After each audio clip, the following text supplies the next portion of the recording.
Эфир Абхазского телевидения продолжает русская служба новостей. Здравствуйте. В студии Алиса Шамба, и в начале выпуска коротко о главных темах дня.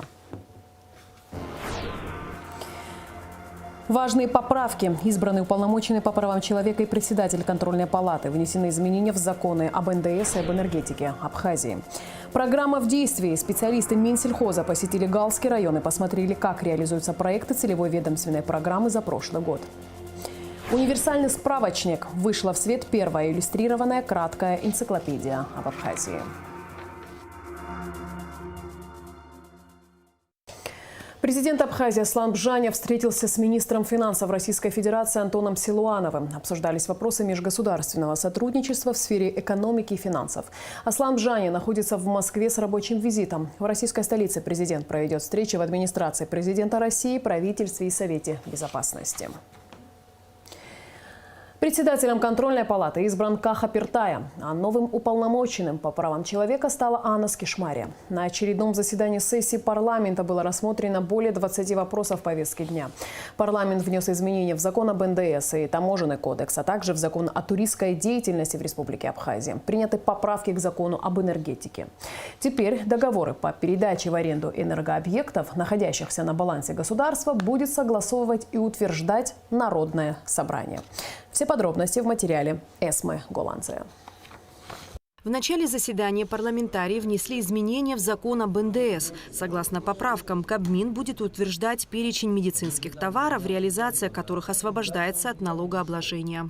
Мы передаем эти полномочия Кабинету министров, чтобы они разграничили, что входит в перечень, жизненно необходимых, что не входит, какие технические средства там могут классифицироваться как для профилактики инвалидности или реабилитации, какие нет, очков, потому что у них больше для этого возможностей. Одно из основных касается, отсрочки таможенных платежей. Сегодня она составляет 1-2%, по этому проекту она будет, беспроцентной, предоставляться на 3 месяца будет. Парламент также внес поправки в закон о рекламе. Они касаются дополнительных требований к размещению наружной рекламы, установки и эксплуатации рекламных конструкций.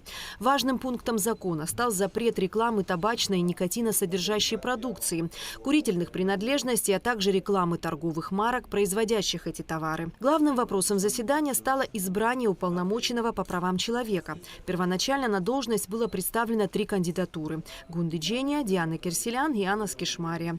Джения сняла свою кандидатуру еще до заседания. В итоге путем тайного голосования была избрана Анна Скишмария. За нее проголосовали 32 депутата. От себя хочу добавить, что я человек, способный идти на компромиссы во благо развития нашего общества и государства.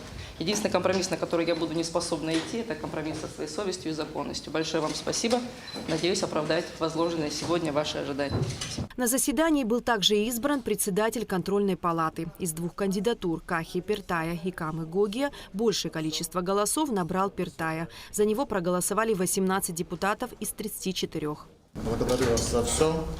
Это высокое, доверие. За столь высокое доверие мне.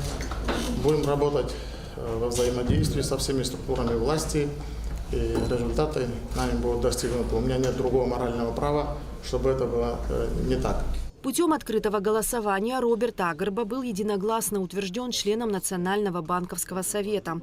Депутаты также внесли изменения в закон о правовом положении иностранных граждан в Республике Абхазия и поправки в закон о туристской деятельности. Теперь гидом в Абхазии может стать совершеннолетний гражданин, имеющий дополнительное профессиональное образование соответствующего профиля, среднее профессиональное или высшее профессиональное в области туризма. Кроме того, парламент внес изменения в закон о судебных исполнителях. Законопроекта он направлен на нормативное регламентирование права использования служебными исполнителями при исполнении исполнительских действий, применения мер принудительного исполнения с помощью специальных устройств фото-видеофиксации в целях восстановления нарушенных прав граждан, организаций. Все это способствует достижению фундаментального общепризнанного принципа законности.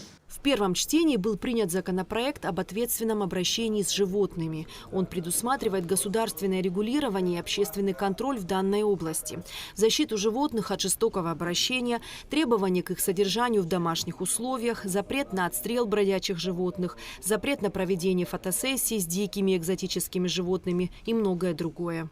Огромное количество обращений и жалоб по поводу того, что собаки, в том числе и на набережной, то есть здесь мнения уравновешивают друг друга. На набережной кусают людей, боятся детей отдельно. Я надеюсь и рассчитываю на то, что этот закон поможет нам и в этом процессе тоже. Да? То есть нужно механизм сбалансированный какой-то выработать. Конечно же, мне нравится, что здесь написано все, что касается выгула животных, в том числе и домашнего скота. Здесь есть заключение Минфина о нагрузке на государственный бюджет. Я так понимаю, что и уполномоченный орган не определяется. Ну, в этом смысле предлагаю в первом чтении принять, потому что все это нужно внимательно обсудить. В категории «Разное» депутаты рассмотрели внесение изменений в закон об электроэнергетике. Одна из редакций гласит: единый оператор является унитарным предприятием. Имущество единого предприятия является государственной собственностью и не подлежит приватизации. Изменения такие, которые не подлежат приватизации, что проходит большая генерация объекты свыше 5 мегаватт, чтобы они даже аренду, которую в аренду берут, чтобы они проходили через парламент. То есть, как Тимур до этого говорил, что государственное имущество через больше фильтр проходило. Вы не обсуждали данный комитет при мне, и без меня, и до меня. Достаточно здесь много коллизий составляющих, да, которые повторяются друг друга. Если депутаты, которые так инициативу проявили, хотят проявить себя в законотворчестве, то в самом законе об энергетике есть много коллизий. И он достаточно несовершенен. Давайте туда углубимся и все поправки, которые хотите внести, полезные внесем. Несмотря на разделившиеся мнения, поправки в закон были внесены во втором и окончательном чтении. Эсма Гуланзе, Алексей Гухава, Абхазское телевидение. Министерство обороны проводит командно-штабное мобилизационное учение с резервными формированиями военного времени. Это очередной этап широкомасштабных учений, которые охватывают органы военного управления вооруженных сил, соединения и части резерва формирования территориальной обороны, комплектующие военные комиссариаты. Цель учений – боевое слаживание органов военного управления, повышение уровня полевой выучки личного состава, организация поставки личного состава и техники из запаса для выполнения задач по боевому предназначению. Достигнуто полное взаимопонимание в решении мобилизационных вопросов с главами городов и районов. Отмечается высокий уровень готовности комплектующих военных комиссариатов к проведению мобилизационных мероприятий, отметил руководитель учений генерал-майор Лизбер Пацхураглы. Цех по переработке ореха фундука, животноводческая ферма и мандариновые плантации. Все это объекты сельчан, выигравших тендер на реализацию сельхозпроектов. Представители Министерства сельского хозяйства посетили Галский район, чтобы посмотреть, как реализуются проекты целевой ведомственной программы развития сельского хозяйства за прошлый год. Вместе со специалистами на инспекцию выехала и наша съемочная группа. Репортаж Алеки Трапш. Первый объект, который посетила инспекция, цех по переработке ореха фундука. Производство было запущено в прошлом году. При поддержке Министерства сельского хозяйства индивидуальному предпринимателю Раулю Григорян была оказана финансовая помощь в размере 3 миллионов рублей для приобретения специального оборудования. Здесь, если вы видите, у него крутящий механизм, и он, значит, под соответствующий калибр, его функции поломать орех и отделить шелуху, скорлупу так называемую, от самого ядра ореха. Мы калибруем его и под каждый калибр настраиваем вот эту мельницу, и, соответственно, он ломает, не цепляя ядро, не принося порчу. Уже дальнейшее по вибрационной схеме попадает, значит, очищенный орех. У нас уже вручную сидят люди, в основном это женский труд, так как он кропотлив. У нас есть столы, это линии называются, где мы уже отделяем гнилой орех от нормального ореха. В сутки цех может переработать до 32 тонн ореха. В прошлом году за сезон удалось переработать около 50 тонн продукции. Для реализации орех-фундук вывозят в Россию. На производстве предусмотрены 32 рабочих места. Орех для переработки скупают у сельчан, но в планах у руководства цеха расшириться и самим заложить ореховые плантации. На сегодняшний день мы уже готовим закладки земельных угодий под развитие будущих плантаций. Но у нас будут совершенно другие технологии. Мы хотим вырастить орех из дички, калировать его, последующие там сорта трапезун, королевский. И очень важно, когда орех сам он круглый, потому что для переработки ореха нужен круглый орех. Если он плоский, то он не может его, вот станки не могут брать. Более того, у нас есть кое-какие планы, что мы будем запускать его круглосуточно. Все зависит от внешних договоров. Как у нас будет покупатель, его востребованность, а люди говорят о больших объемах, о больших количествах. Мы готовы это переработать, лишь бы у нас были полноценные договора. Кстати, мы будем работать по перечислению, все наши действия будут отображаться. Это будут и поступления в налоговую сферу, и создание рабочих мест, и очень важно вот такие программы запускать. И спасибо огромное руководству, сельскому хозяйству, что идут на такие вещи. В селе Жашиквара Сергей Библая и Малхаз Гваджава занялись животноводством. При поддержке Минсельхоза им закупили крупнорогатый скот в количестве 19 голов на сумму 1 миллион 200 тысяч рублей. Сельчане своими силами построили ферму. Здоровье привезли, конечно, все коровы, 4 отелили. Вроде бы все нормально пока. Есть загороженные места, гектаров 15. Туда пускаем днем, ночью сюда приводим, комбинку привозят, кукурузу привозят, все есть. В селе Махунджия также реализован проект по закладке мандариновой плантации. Для ИП Чхете было приобретено 3300 корней саженцев мандаринов на сумму 1 миллион рублей. Итоги инспекционной поездки подвел начальник агроотдела Минсельхоза Эдуард Барганджи. На мой взгляд, и на самом деле эти проекты были осуществлены и доведены до конца. Саженцы все высажены, агрегаты по переработке были проведены, и в прошлом году был, там проведен прием ореха фундука с населения. И работало хорошо. Они ждут в дальнейшем, чтобы и больше будут усиливать работу по этому направлению. Оказывается помощь государством, и хотят, очень многие поддали проекты на программу, но в связи с тем, что проектов было много, а сумма выделена была меньше, поэтому не все проекты в этом году прошли. Но эти проекты, они не останутся без внимания, они перенесут их на будущий год, и эти проекты тоже будут удовлетворены этим людям. В 2023 году по Галскому району одобрено 8 проектов на сумму 3,5 миллиона рублей. Все они будут реализованы до конца года. Алика Трапш, Алексей Баструков, Абхазское телевидение. Китайский препарат для восстановления поврежденной на Лахнаште липы привезли в Абхазию.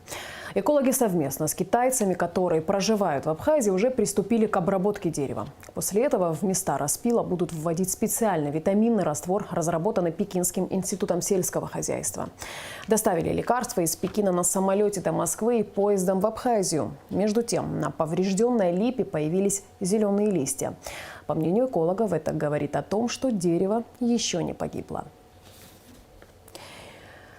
Продолжаем выпуск. Очередное заседание суда по делу о тройном убийстве на набережной Махаджиров прошло в здании СКБ. Были заслушаны показания медицинского эксперта Геннадия Бобова.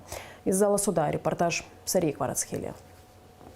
На предыдущем заседании сторона защиты выступила с ходатайством, согласно которому при проведении следственного действия в отношении подсудимого Абганба было допущено нарушение, в связи с чем для дачи показания были приглашены эксперты Геннадий Бобуа, Маврик Чагава и Аслан Берзени. В период вынесения заключения эксперта в отношении свидетельствуемого Абганба Бобуа возглавлял комиссию.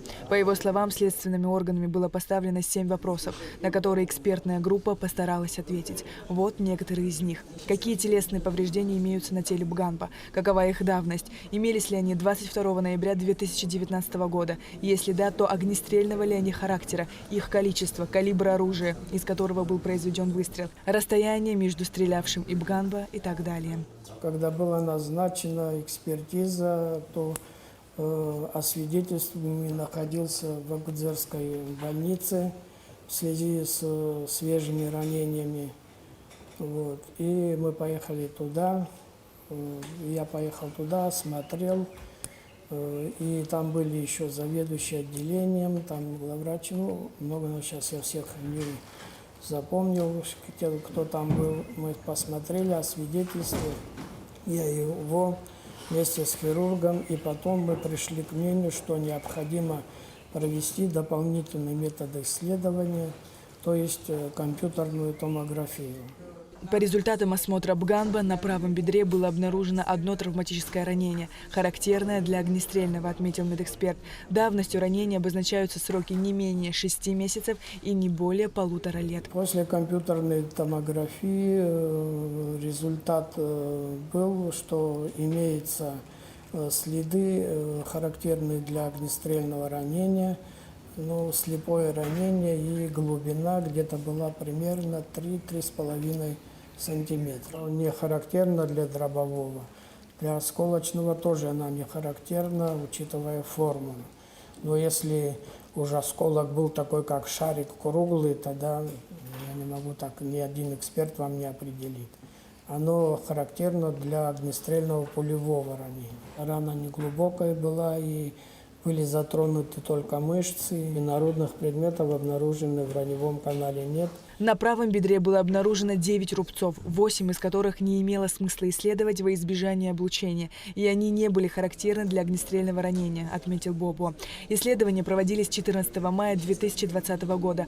Бганба был в сознании, однако в контакт особо не вступал, рассказывает Бобо. У него же были и свежие ранения. И он практически ничего не рассказал, а когда мы спросили, откуда эти пятна по всему там на ноге, он говорит, это я долгое время кололся, и поэтому такие пятна. И все так. Он не сказал, что эти язвы, просто он сказал, это я кололся, и поэтому вот это осталось от этого. Это следы уколов? Или Я конкретно там не выяснял, не выпытывал, как говорится, у него, но он больше ничего не сказал. А почему не сняли, допустим, когда остальных 9 ранений, когда он сказал, это от уколов метадона? Человек заявил вам об этом. А мы не знаем. А может, все остальные тоже? 33,5 миллиметров и 5,8 миллиметров по круглой форме. Какие проблемы? Давайте еще раз сделаем компьютеры в остальных, и там покажет. Там у него и на левой нижней конечности есть такие. Он может у нас появиться. Это такие же эти следы стрельного ранения. От остальных 9 повреждений, имеющих на ноге. Да, конечно. Чем они были схожи или чем они отличались друг от друга? Они отличались. Те другие рубцы, которые были, они были мягкие на ощупь, не спаяны с окружающей тканью. А тот, который характерен для огнестрельного ранения, тот был спаян с окружающей тканью, был глубокий, чем все остальные, и еще были спайки, которые подтвердил компьютер, туда в глубине, куда мы не могли там прощупать, пройти и так далее. Разве компьютер остальные ранения снимал? Вокруг лежащие ранения он осматривал. Какие они? Вокруг лежащих там нет ранений. Адвокат Автандил Чкаду утверждает, что вокруг ранения других ран нет и не было. Он ходатайствовал о возвращении Бганбы, чтобы у сторон и эксперта была возможность лично осмотреть его ногу в отдельной комнате. Совещаясь на месте, суд ходатайство отклонил. По данному делу судебно-медицинская экспертиза была проведена. Экспертами дано соответствующее экспертное заключение.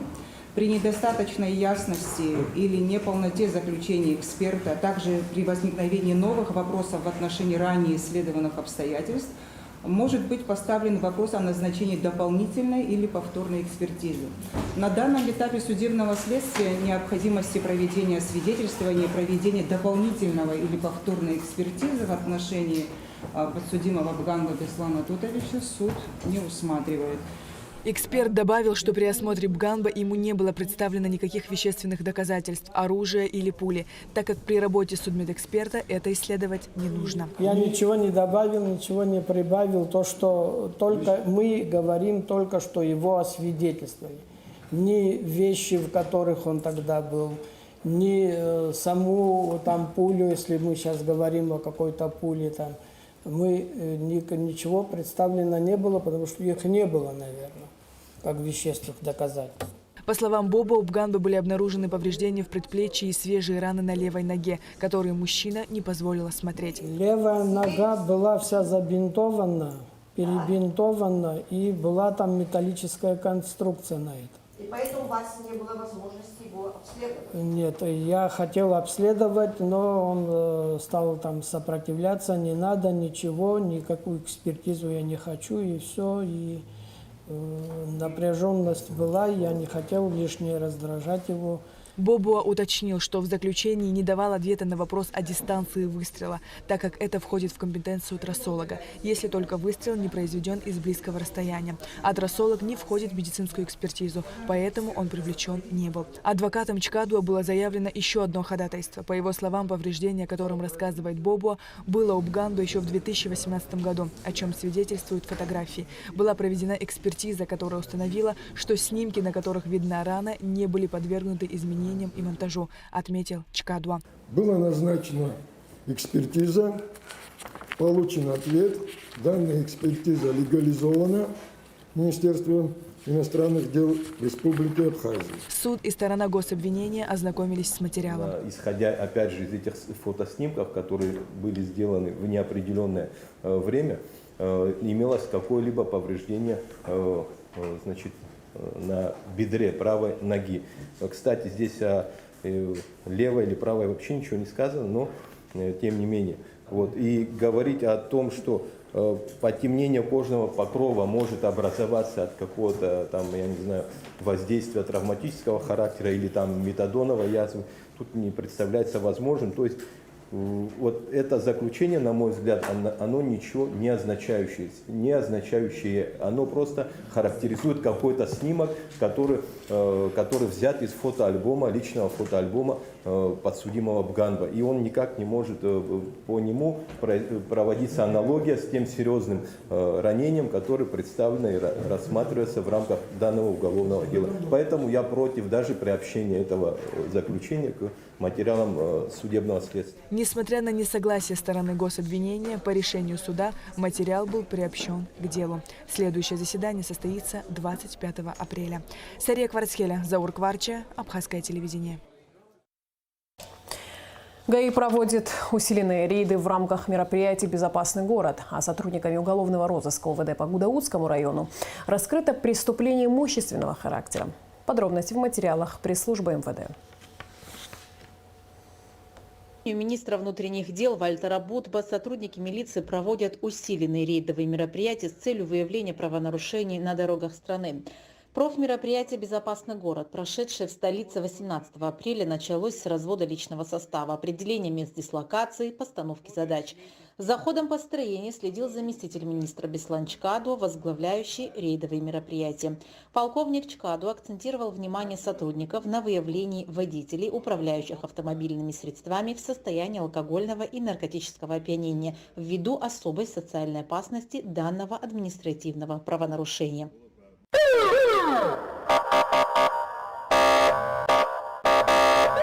Безопасный город проходил с привлечением личных составов нескольких районов. Мы проводим рейдовые мероприятия. Безопасный город – это столица нашего государства, город Сукур. Основное, акцентируем мы в основном, это нарушение правил дорожного движения, которое приводит к дорожно-транспортным происшествиям. Это несоблюдение правил дорожного движения.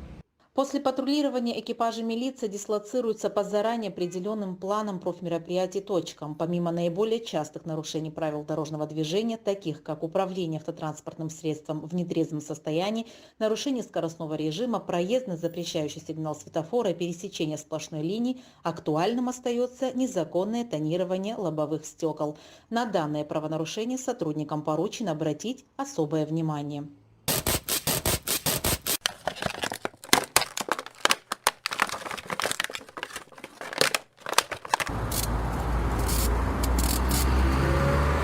Наряду с сотрудниками госавтоинспекции на рейдах несут службу личный состав оперативных подразделений и СОБРа. Эта мера необходима, так как в ходе рейдов сотрудники милиции сталкиваются с разными нарушителями, в том числе оказывающими злостное неподчинение представителям закона и представляющими общественную угрозу. За прошедшее 18 апреля профмероприятие выявлено 4 водителя, управлявших автомобилями в нетрезвом состоянии. По итогам рейдового мероприятия, которое было проведено в городе Сухум, безопасный город, всеми сотрудниками, которые участвовали в этом мероприятии, было выявлено 61 нарушение. Из них 4 это водители в нетрезвом состоянии и 57 снятые тонировки, в основном акцентировали на это на лобовое стекло без разрешения, которое в принципе у нас не разрешается. Помимо законодательства и правила дорожного движения, оно написано, что лобовое стекло не должно быть затонировано. Я бы хотел акцентировать на то, что те водители в будущем, на кого будет составлено административный протокол именно за нарушение тонированного стекла лобового стекла, по законодательству, когда человек попадается уже во второй раз, мы можем его помимо штрафа мы можем его лишить на 6 месяцев. Рейдовые мероприятия по поручению руководства МВД продолжатся далее. Подобные меры, напоминают правоохранители, направлены на минимизацию нарушений ПДД и обеспечение максимально безопасных условий для всех участников дорожного движения. Задержан подозреваемый в совершении открытого хищения чужого имущества Парази Саид Джамалович, 1991 года рождения. Также в ходе проведения оперативно-розыскных мероприятий сотрудниками уголовного розыска Гудаутского РОВД в селе Хипста обнаружено изъято похищенное имущество. Автомобиль марки Део Нексия, принадлежащий заявителю, документы и личные вещи потерпевшего. Расследование уголовного дела, возбужденного в отношении Саида Паразия по признакам преступления, предусмотренного пунктами ВГ части 2 статьи 158 Уголовного кодекса, проводит следственная группа отдела внутренних дел по Гудаутскому району. Решением суда Гудаутского района вышеназванный гражданин помещен под домашний арест. В Общественной палате состоялось расширенное заседание профильной комиссии с участием приглашенных специалистов и представителей застройщика по вопросу строительства объекта «Проминат» по улице Когония. Встреча была организована после поступления в палату обращения от организации «Харахакалай». По итогам дискуссии члены Общественной палаты выразили готовность в предоставлении представителям сторон площадки для проведения дальнейших консультаций по данному вопросу. Полномочный представитель МИД Абхазии ФРГ Хибла Амичба выступила с лекцией презентации «Истоки активного долголетия в Абхазии» в Российском доме науки и культуры в Берлине. Слушатели узнали о долгожителях Абхазии, имели возможность увидеть кадры выступления ансамбля «Нарта» и неповторимой природы Абхазии. Хибла Амичба посвятила эту лекцию памяти безвременно ушедшего соотечественника, репатрианта, ветерана Отечественной войны Абхазии, президента Международного фонда АПСН Сонера Гогуа. На 67-м году ушел из жизни мастер спорта СССР, заслуженный тренер Абхазии, старший тренер паралимпийской сборной России по гребле на байдарках и каноэ, руководитель спортотдела Союза инвалидов России Ахиллес Маврофиди. Ахиллес Сократович внес неоценимый вклад в развитие физической культуры и спорта в Республике Абхазия. По его инициативе была создана абхазская команда по мини-футболу, которая была... А в Сухуми на протяжении 11 лет проводится международный турнир по мини-футболу «Кубок Победы среди инвалидов-ампутантов», приуроченный ко Дню Победы в Отечественной войне народа Абхазии. Его жизнь – это пример верности своему делу, ответственности и честности. Уход из жизни такого человека – невосполнимая утрата для спортивной общественности Абхазии, говорится в соболезновании Госкомспорта Республики. Соболезнования семье, родным, близким, коллегам и воспитанникам в связи с кончиной Ахиллеса Маврофиди выразил также Паралимпийский комитет России. Более 3000 статей обо всех сферах жизни нашей страны. Вышло в свет первое универсальное иллюстрированное энциклопедическое издание, посвященное Абхазии. Книга подготовлена научно-исследовательским центром «Абхазская энциклопедия». Главный редактор Василий Авицба.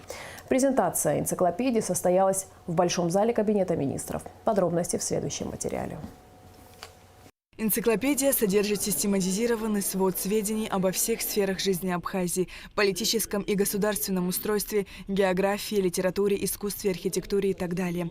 В энциклопедии также представлены сведения о ряде внешних объектов и процессов. При этом их присутствие на страницах издания обусловлено лишь объемом и ролью, которые они сыграли или играют в историческом, социополитическом и гуманитарном развитии республики. Также имеются некоторые данные об этнически близкородственных и соседних народах и приграничных регионах. Это первая универсальная энциклопедия Абхазии, краткая. Хочу поблагодарить юридический центр Санкт-Петербурга, который возглавляет Ирина Доменя, потому что издание получилось качественное. Особо хочу отметить работу корректора. Мы-то думали, когда посылали туда работу, что мы как будто бы все сделали, но оказалось, что там много было еще недостатков. Кстати говоря, мы молодых подключили, и они совершенно неплохо справились. Наши, которые еще тогда не были кандидатами и так далее, мы обратились, подправили, что-то помогли, подсказали, но в целом это тоже хороший опыт на будущее. Общее количество статей достигает более 3000. Исходя из задач издания, биографические сведения являются краткими и несут информацию лишь о главных этапах деятельности словарного персонажа. Статьи, размещенные в книге, носят, как правило, справочный, а не оценочный характер. Энциклопедия рассчитана на широкий круг людей, интересующихся прошлым и настоящим страны. В создание энциклопедии весомый вклад внесли сотрудники биолого-географического факультета АГУ. Конечно, огромную работу в представлении географических названий было сделано Нурием Валерьевичем Багапш. Им подготовлено 202 статьи общим объемом 16 печатных листов. Тематика статей – это населенные пункты Абхазии и абазинские аулы, современные исторические административно-территориальные единицы Абхазии, население Абхазии, народы Абхазии, государства-соседи, государства, признавшие независимость Абхазии и ряд других статей. Майей Джамаловной Кайтановой подготовлено 111 статей. Тематика статей – орографические объекты Абхазии. Ингой Васильевной Тани подготовлено 64 статьи.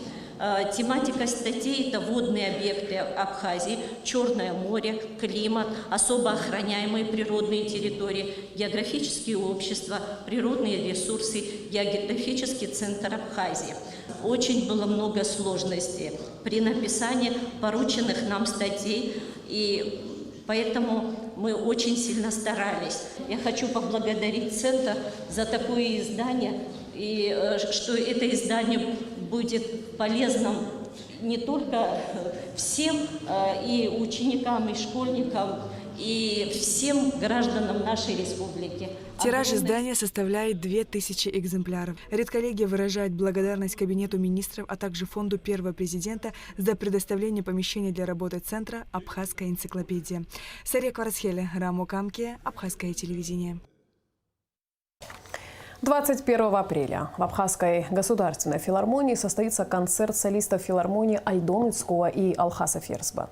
Партия фортепиано Станда Джикерба. Музыканты подготовили особую весеннюю программу, состоящую из известных и любимых меломанами оперных арий и романсов. Начало концерта в 18 часов. Аромат сухумских кофеин покорил российских кофеманов. Сухум вошел в топ-10 городов с самым вкусным кофе. Пресс-служба российского сервиса бронирования жилья для отдыха Твил.ру опубликовала результаты опроса, проведенного в соцсетях. На первом месте оказался Санкт-Петербург, на втором – Сочи, на третьем – Краснодар. За Сухум высказались 13% подписчиков. Кофе здесь пьют черный, крепкий, в маленькой чашке почти нет сахара. Самая известная кофейня «Брехаловка» на Сухумской набережной. Здесь, говорят, не пил кофе в Брехаловке, не был в Абхазии, отмечается в сообщении Твил.ру. И в завершении выпуска о погоде.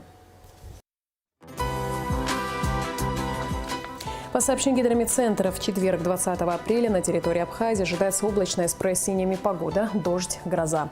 Температура воздуха ночью плюс 10-15, днем 11-16. Температура морской воды плюс 11.